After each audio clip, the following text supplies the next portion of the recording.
जय श्री कृष्णा। इस एक व्रत को करने से 32 पूर्णिमाओं के व्रत का फल प्राप्त होता है। भगवान श्री कृष्ण की इस कथा को ध्यान पूर्वक सुनिएगा। 32 पूर्णिमा के व्रत का फल इसी एक व्रत को करने से प्राप्त होगा। एक समय की बात है, भगवान श्री कृष्ण से माता यशोदा कहती है, हे कृष्ण, तुम ही पालन करता और तुम ही संहार करता हो, तो तुम कोई ऐसे व्रत की विधि बताओ जिसे करने से सभी व्रत और उपवासों के फल की प्राप्ति हो, पुत्र प्राप्ति हो, धन प्राप्ति और घर में कभी भी दरिद्रता का वास ना हो। तब भगवान श्री कृष्ण कहते हैं, हे मैया, एक ऐसा व्रत है जिसे करने से उत्तम और मनचाही संतान प्राप्त होगी, साथ ही सुहाग पर कोई भी खतरा या अनिष्ट ना होगा। जो भी स्त्री इस व्रत को विधि के अनुसार करेगी, उस स्त्री के भाग्य में संतान सुख और पति सुख बना रहेगा। जीवन में दरिद्रता का वास नहीं आएगा। अगर आप भी माता लक्ष्मी के सच्चे भक्त हैं तो वीडियो को लाइक और चैनल को सब्सक्राइब जरूर करिएगा। हे माँ लक्ष्मी, जो भी इस कथा को पढ़ रहे हैं या सुन रहे हैं, उनके जीवन में हमेशा खुशियां बनाए रखना। पूर्णिमा व्रत की कथा। द्वापर युग में एक समय की बात है कि माँ यशोदा जी श्री कृष्ण से कहती है, हे कृष्ण, इस संसार के उत्पन्न करता भी तुम ही हो, पोषण तथा उसके संहार करता भी तुम ही हो। आज कोई ऐसा व्रत मुझसे कहो जिसके करने से मृत्युलोक में स्त्रियों को विधवा होने का भय ना रहे तथा इस व्रत से सभी मनुष्य की मनोकामनाएं पूर्ण करने वाला हो। श्री कृष्ण कहने लगे, हे माँ, तुमने अति सुंदर प्रश्न किया है। मैं तुमसे ऐसे ही व्रत का सविस्तार पूर्वक वर्णन करता हूँ, जिससे कि सौभाग्य की प्राप्ति के लिए स्त्रियों को दात्रिशत अर्थात 32 पूर्णिमाओं का व्रत करना चाहिए। इस व्रत को करने से स्त्रियों को सौभाग्य, संपत्ति और संतान का सुख मिलता है। ये व्रत अचल सौभाग्य को देने वाला और भगवान शंकर के प्रति मनुष्य मात्र की भक्ति को बढ़ाने वाला है। यशोदा माता कहती है, हे कृष्ण, सबसे पहले इस व्रत को मृत्युलोक में किसने किया था, इसके विषय में विस्तार पूर्वक मुझसे कहो।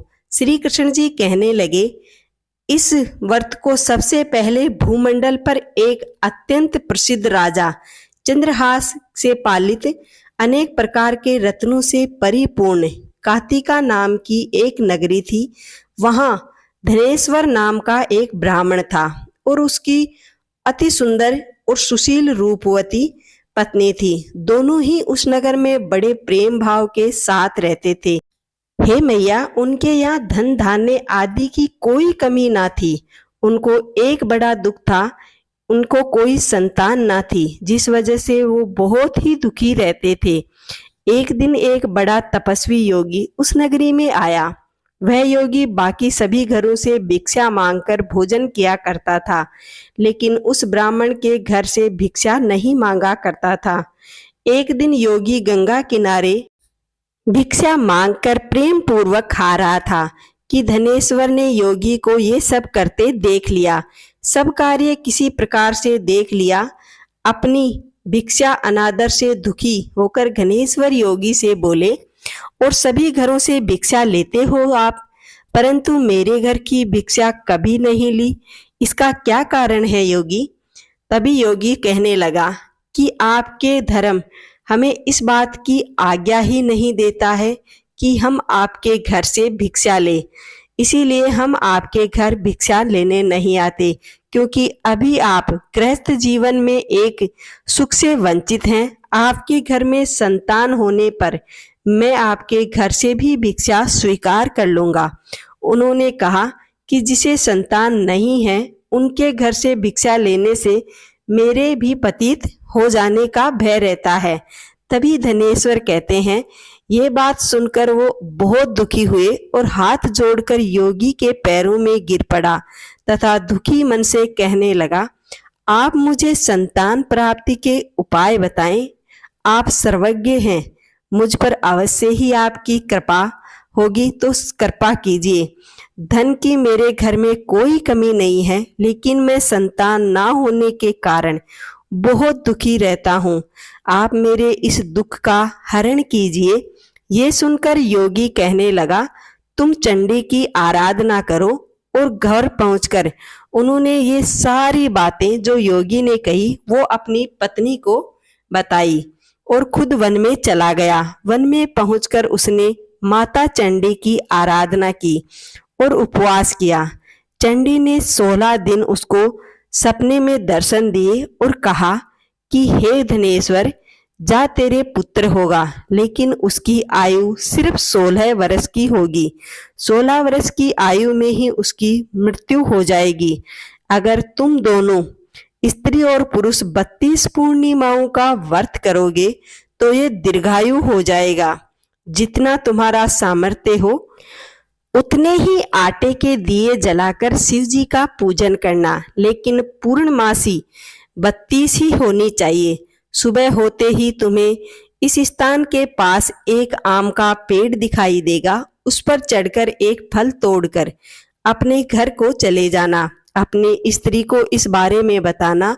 सुबह स्नान आदि करके सभी कार्यों से निवृत्त होने के बाद स्वच्छ होकर शंकर जी का ध्यान करे, उस फल को खा ले।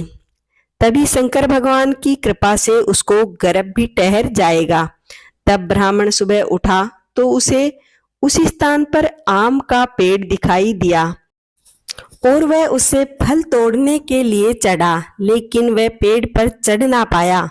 ये देखकर उसे बड़ी चिंता हुई और उसने भगवान श्री गणेश की उपासना की।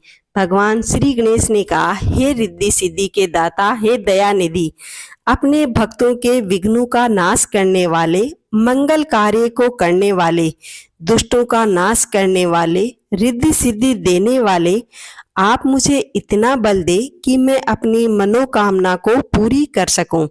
इसके बाद वह पेड़ के फल तोड़कर अपनी पत्नी के पास पहुंचा। उसकी पत्नी ने अपने पति से कहे अनुसार इस फल को खा लिया और वह कुछ ही समय में गर्भवती हो गई। देवी माता की कृपा से उसे बहुत ही सुंदर पुत्र पैदा हुआ। उन्होंने उसका नाम माता के कहे अनुसार देवदास रखा। माता पिता के हर्ष और शोक के साथ वह बच्चा बढ़ने लगा। भगवान की कृपा से बालक अत्यंत सुंदर था, सुशील और पढ़ाई लिखाई में भी बड़ा ही निपुण था। दुर्गा जी की कथा अनुसार उनकी माता ने 32 पूर्णमासी का व्रत रखा। जैसे ही 16वां वर्ष लगा तो दोनों पति पत्नी बहुत चिंतित रहने लगे, अत्यंत दुखी रहे, कहीं उसके पुत्र की मृत्यु ना हो जाए। उन्होंने सोचा कि अगर उनके सामने ये सब हुआ तो वो कैसे देख पाएंगे। तभी उन्होंने देवदास के मामा को बुलाया और 1 वर्ष के लिए देवदास को काशी में पढ़ने के लिए भेज दिया। 1 वर्ष के बाद उसे वापस लेकर आ जाना, इतना कहकर मामा को काशी भेजा। देवदास अपने माता पिता को प्रणाम कर मामा के साथ एक घोड़े पर सवार होकर चल दिया। उसके मामा को भी ये बात पता ना थी कि उसके भांजे की उम्र 16 वर्ष ही है।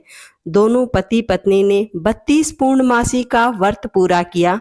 दूसरी तरफ मामा और भांजा दोनों रात गुजारने के लिए रास्ते में एक गांव में रुके। उस दिन उस गांव में राजा की कन्या का विवाह होने वाला था। जिस कन्या से राजा की लड़की का विवाह होने वाला था वह लड़का काला और कुष्ठ रोग से पीड़ित था। लड़के के पिता ने देखा कि इसी गांव में एक नौजवान और सुंदर सा लड़का भी ठहरा हुआ है, जहां पर राजा की लड़की की बारात रुकी थी। वहीं लड़के के मामा को लालच दिया गया और कहा गया कि अपने भांजे का विवाह राजा की लड़की से करवा दो। तो देवदास का मामा इस बात को मान गया और वह शादी करवाने के लिए तैयार हो गया। वर के पिता ने अपने परिवार वालों से विचार विमर्श किया और कहा कि ये देवदास मेरे पुत्र जैसा ही है, मैं इसके साथ लगन करा दूं और बाद में विदाई की जो भी रस्में होंगी वो सारे काम मैं अपने पुत्र के साथ कर लूंगा। मामा ने कहा कि कन्यादान में जो भी कुछ मिलेगा वो हमें दे दिया जाए। वर के पिता ने ये बात स्वीकार कर ली। इसके बाद देवदास का विवाह राजा की कन्या के साथ संपन्न हो गया। इसके बाद वह अपनी पत्नी के साथ भोजन ना कर सका और मन में विचार करने लगा कि ना जाने ये किसकी पत्नी होगी। ये सोच सोचकर उसकी आंखों में आंसू आने लगा। तभी वधू ने पूछा कि क्या बात है, आप रो क्यों रहे हैं और भोजन क्यों नहीं कर रहे हैं? इसका कारण बताएं और आप इतने उदास क्यों बैठे हैं? तब उसने सारी बातें अपनी पत्नी को बता दी। तब कन्या कहने लगी कि ये ब्रह्म विवाह से विपरीत है। आज आप ही मेरे पति हैं और मैं आपकी पत्नी रहूंगी, किसी अन्य की कभी नहीं। तभी देवदास ने कहा कि ऐसा मत करिए, क्योंकि मेरी आयु बहुत ही कम है। मेरे बाद आपका क्या होगा? परंतु उसकी पत्नी ये बात नहीं मानी और वो बोली, आप ही मेरे स्वामी हैं, आप भोजन कीजिए। और दोनों रात को सोने चले गए। सुबह देवदास ने पत्नी को 4 नगों से जड़ी एक अंगूठी दी और एक रुमाल दिया और बोला कि हे प्रिय, इसे लो और संकेत समझकर स्थिरचित हो जाओ। मेरे मरण और जीवन जानने के लिए एक पुष्प वाटिका बना लो, उसमें सुगंधित वाली एक नव मल्लिका लगा लो। उसको प्रतिदिन जल से सींचा करें और आनंद के साथ खेलो कूदो। जिस समय और जिस दिन मेरे प्राण अंत होंगे, उस दिन ये फुलवारी सूख जाएगी, कोई भी फूल नहीं खिलेंगे। जब ये फिर से खिल जाएं और हरे भरे हो जाएं, तो समझ जाना कि मैं जीवित हूँ। ये समझकर वह वहां से चला गया और कन्या को सारी बातें उसने समझा दी। इसके बाद जब वर और बाकी बाराती मंडप में आए, तो कन्या ने उन्हें देखकर कहा कि ये मेरा पति नहीं है। मेरा पति वह है जिनके साथ रात में मेरा विवाह हुआ, उनके साथ मेरा विवाह नहीं हुआ। अगर ये वही हैं तो वो बात बताएं कि मैंने उन्हें उपहार में क्या दिया है। साथ ही कन्यादान के समय को आभूषण मिले, वो सभी कन्या को दिखाए गए। कन्या की ये सारी बातें सुनकर वो कहने लगा कि ये सब नहीं जानता। उसके बाद सारी बारात को राजा ने वहीं बंदी बना ली और बोले, जब तक दूल्हा ना मिले तब तक बारात को बंदी गृह में डाल दो। भगवान कृष्ण बोले, हे माता, इस प्रकार देवदास इतना सब करके काशी चला गया। कुछ समय बाद जब समय बीता, तो एक सर्प उसको डसने के लिए आया, लेकिन वह उसको काट नहीं पाया, क्योंकि उसकी पत्नी को माता गौरी का आशीर्वाद था कि वो सदा सुहागन रहेगी। उसकी माता ने लड़के की माता ने भी पहले ही 32 पूर्णिमाओं के व्रत कर लिए थे। इसके बाद खुद काल वहां पहुंचा। भगवान की कृपा से तभी वहां माँ पार्वती और भगवान गणेश भी आ गए। देवदास को मूर्छित दशा में देखकर माता पार्वती ने भगवान शिव से प्रार्थना की कि हे महाराज, इस बालक की माता ने पहले ही 32 पूर्णिमाओं के व्रत कर लिए हैं और इसकी पत्नी को मैंने सदा सौभाग्यवती का आशीर्वाद दिया है, तो ये आशीर्वाद झूठा ना जाए, इसीलिए इसको जीवन दान दो। उधर उसकी पत्नी उसके काल की प्रतीक्षा कर रही थी। उसकी पत्नी ने जाकर देखा कि पुष्प और पत्र दोनों ही नहीं हैं, तो उसने बहुत ही आश्चर्य हुआ और वो रोने लगी। जब उसने देखा कि पुष्प वाटिका फिर से हरी हो गई है, तो वह समझ गई कि उसका पति जिंदा हो गया है और माता गौरी का धन्यवाद करती हुई वह अत्यंत प्रसन्न होकर अपने पिता से कहने लगी कि मेरा पति जीवित है, उनको ढूंढिए। जब 16वां वर्ष व्यतीत हुआ, तो देवदास भी अपने मामा के साथ काशी से चल दिया। उधर उसकी पत्नी के परिवार वाले उसे ढूंढने के लिए लगे हुए थे। देखा कि देवदास और उसके मामा इधर ही आ रहे हैं। उसको देखकर राजा अत्यंत प्रसन्न हुआ और उसे अपने घर ले आया। सारा राज्य इकट्ठा हो गया राजकुमारी का विवाह और वर देखने के लिए, क्योंकि जिस रात कन्या का विवाह हुआ उस रात कन्या के वर को सिर्फ कन्या ने ही देखा था और कन्या ने देखते ही अपने वर को पहचान लिया। देवदास ने इसके बाद अपनी पत्नी और मामा को लेकर वहां से चल दिया। राजा ने भी उन्हें बहुत सा धन देकर के विदा किया। जब वह अपने घर की तरफ चल रहे थे तो उसके माता पिता को लोगों ने खबर दी कि तुम्हारा पुत्र देवदास अपनी पत्नी और मामा के साथ आ रहा है। ऐसा समाचार सुनकर के पहले तो उन्हें विश्वास ना हुआ, लेकिन जब देवदास आया और अपने माता पिता के पैर छुए तो देवदास के माता पिता ने उसका माथा चूमा और दोनों को अपने सीने से लगा लिया। दोनों के आने की खुशी में धनेश्वर ने बहुत ही दान दक्षिणा दी, ब्राह्मणों को दक्षिणा दी। श्री कृष्ण जी कहने लगे कि इस तरह धनेश्वर को 32 पूर्णिमाओं का व्रत का प्रभाव से संतान की प्राप्ति हुई। जो भी स्त्रियां इस संसार में इस व्रत को करेंगी उन स्त्रियों को 32 पूर्णिमाओं के व्रत का फल प्राप्त होगा। वह जन्म जन्मांतर तक विधवा का दुख नहीं भोगेंगी, सदैव सौभाग्यवती रहेंगी। ये मेरा भगवान श्री कृष्ण का वचन है। ये व्रत संतान देने वाला और सभी मनोकामनाओं को पूर्ण करने वाला है।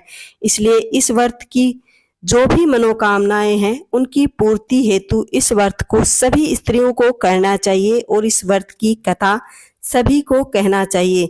इस व्रत के प्रभाव से संतान सुख और सौभाग्य की प्राप्ति होती है। अगर आप भी भगवान विष्णु और माता लक्ष्मी जी के सच्चे भक्त हैं तो कमेंट में जय मां लक्ष्मी जरूर लिखें। वीडियो को लाइक और चैनल को सब्सक्राइब जरूर करें।